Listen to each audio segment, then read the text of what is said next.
Hi guys, Lady here, your financial coach. So today it's June 29, kalahati na ng taon. We are already approaching the second half of the year. Sobrang bilis, no? So today we'll have our market outlook. Since I am a metal trader, I trade gold. And today we'll have a market outlook related to this. Just to give you an idea, hindi po ako bumibili ng mga physical gold but I trade digital gold. So kumikita tayo dito sa changes ng mga prices ng gold. So if tumaas yung presyo ng gold, we'll go for buy. If bumaba yung presyo ng gold, we'll go for sell. So right now, ang presyo ng gold is bumabagsak. That is why we're looking for an opportunity to sell. So ang ginagawa po natin is speculation. We are speculators. So analysis po natin ay nakabasa sa mga price movement nga in the past. At the same time, sa forecast ng mga posibleng mangyari sa global market. That is why right now we'll do our fundamental analysis to determine ano ba yung mga potential na mangyari in the future. So recap lang tayo. For those who are not aware sa mga nangyayari sa global market natin, pero I'm pretty sure nararamdaman nyo yung pagtaas ng presyo ngayon. That is inflation. Bumababa ang buying power ng pera natin. Primarily because of the inflation. Bakit nagka-inflation? Because tumaas ang presyo ng oil. As you can remember, nagkaroon po ng gera sa Israel, US at Iran, and ito ay nag-cause ng pagtaas ng presyo ng oil. So mostly lahat ng mga commodities natin ay dependent po yan sa oil supply. So most of the time kapag tumataas ang presyo ng oil, tumataas din talaga ang bilihin ng lahat ng bilihin. That is why ramdam na ramdam natin yung hirap ngayon. And globally, ang pambili po ng oil is US dollar. That is why yung demand for US dollar is umaakit din. Kapag ang demand ay tumataas, yung supply ay bumababa, yung presyo po ay tumataas. That is why yung US dollar po ay tumataas yung presyo dahil tumataas yung demand niya. Dahil yung pambili natin ng oil is US dollar.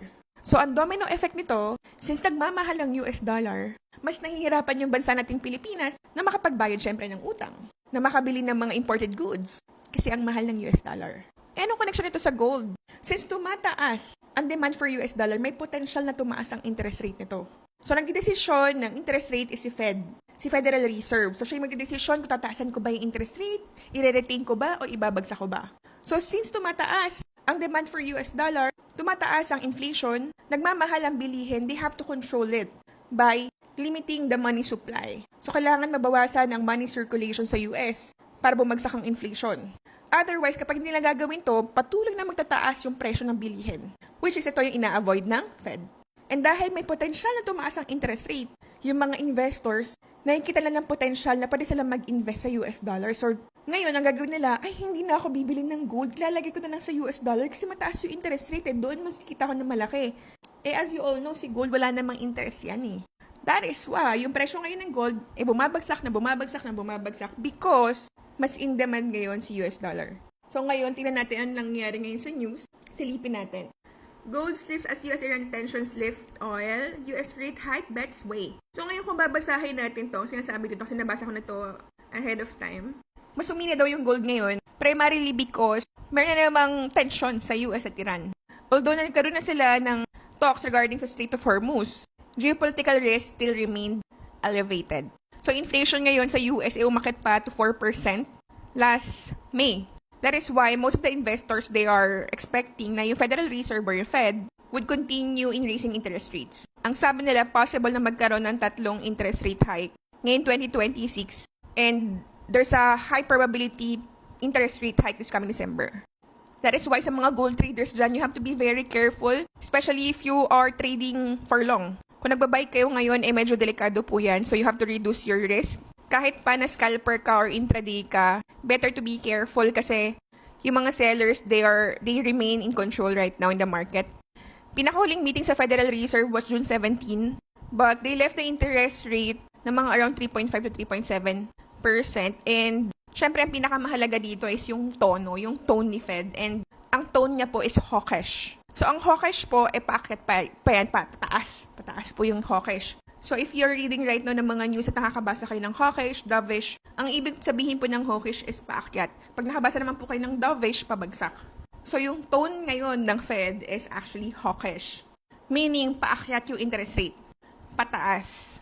And because of this, tumataas yung US dollar. Since ang ka-pair ng gold is US dollar, which is yung US dollar is your quote, and then your gold is the base. Pag gumaakit si US dollar, bumabagsak si gold kasi inversely correlated sila. Salungat po sila ng dalaw.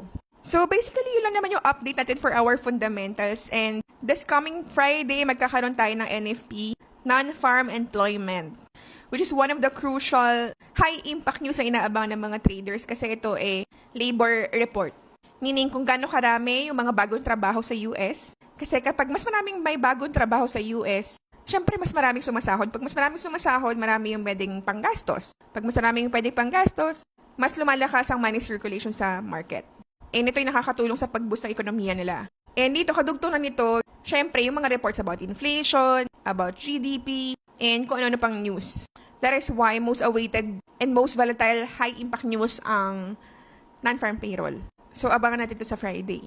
So, ngayon naman silipin natin yung chart. And this time, i-analyze naman natin is the past price movement ng market through chart. And this is what we call technical analysis. So, again, kanina, yung nagbabasa tayo ng mga news about global, that is fundamental analysis. Now that we are reading the market, the chart movement, the prices in the past, we are doing technical analysis. So, ngayon silipin natin yung chart. So, simulan natin sa USD. So, this is the DXY. Ayan, DXY yan. So, ito yung galaw ng market ngayon sa US dollar. So, tingnan natin yung weekly time frame. And kung mapapansin nyo talaga, ayan, paakit talaga si DXY. Yan, obviously naman, hindi yan binabasag itong ating dynamic support. Ayan, meron tayong trend line dito. So, ito yung fina-follow ng DXY right now. Kaya pakit siya ng pakyat. So, by the way, ito yung presyo ng US dollar, guys. And now, punta naman tayo sa gold. Ayan, kita-kita rin nyo naman sa gold. So, weekly time frame tayo, guys, ha. And sobrang lakas ng gold. Ayan, sobrang pabagsak siya. And mapapansin nyo, halos karamihan talaga ng candlesticks dito ay mga bearish candlesticks. So, by the way, yung yellow is my bearish candlestick. And then the blue is my bullish candlestick. And right now, I feel like baka tapikin niya pa itong ating MA200 sa weekly time frame because of the potential interest rate hike. And patuloy na babagsak ang presyo ng gold.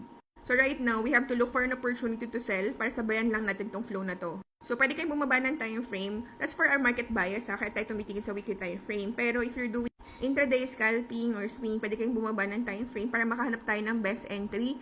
If you are doing swing trading, then look for 4-hour time frame. So pwede kayong bumaba sa 4-hour time frame para makahanap kayo ng opportunity to sell. Tignan natin kung may opportunity to sell sa 4-hour time frame. So right na nag-drawing tayo dito ng trend channel. And itong trend channel na to, mapapansin nyo, nire-respect niya itong pivot level natin. Ito, nasa gitna, which is, dyan nagba-bounce-bounce yung market ngayon. Ayan. Pagka-bounce ka dito, umakyat, bounce ulit, and then umakyat ulit. Ang pinaka-best opportunity dito is kapag binasag niya itong atang pivot level. And pag binasag niya yan, potentially magtutuloy-tuloy na yan sa pagbagsak. So, para sa akin, ang pinaka-safest na entry dito sa ating 4-hour time frame is pwedeng ito, umakyat na muna siya dito sa ating dynamic resistance and then bumagsak ulit.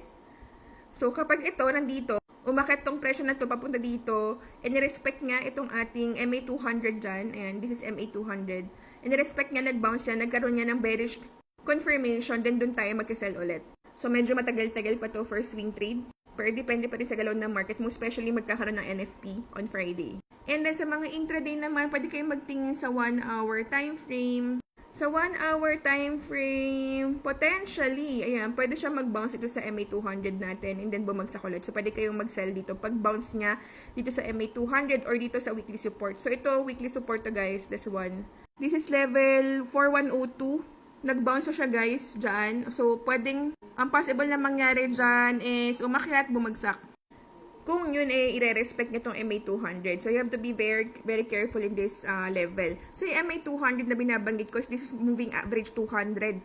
So, average price siya ng 200 candlesticks. Pwede nyo nga ilagay dito, EMA. Tapos, ilagay nyo lang sa settings dyan. Lagay nyo sa settings sa length 200. Para makita nyo yung average na presyo sa 200 candlesticks. So, yun, kung mapapansin nyo, pag technical analysis tayo, gumagamit tayo ng mga indicators to determine yung galaw ng market, yung presyo, yung price movement in the past. So, we're using this to determine kung magbabuy ba tayo, mag-sell ba tayo, or magpo-pause na muna tayo, or we're going to wait. But basically, yung pinaka-importante dito is naintindihan nyo yung candlesticks. Kasi yes, pwedeng makakatulong sa inyo yung mga indicators na to, but you have to understand kung kailan magkakaroon ng mga reversals. And makikita nyo yun sa candlesticks. Kasi papansin nyo kung sino in control and who's dominating the market. So that's for our market outlook today. If you want to learn more about trading, I have a school in Marikina, Legendary Trading Academy. Just visit my website, www.legendarytradingacademy.com. Good luck and may you have a profitable week ahead.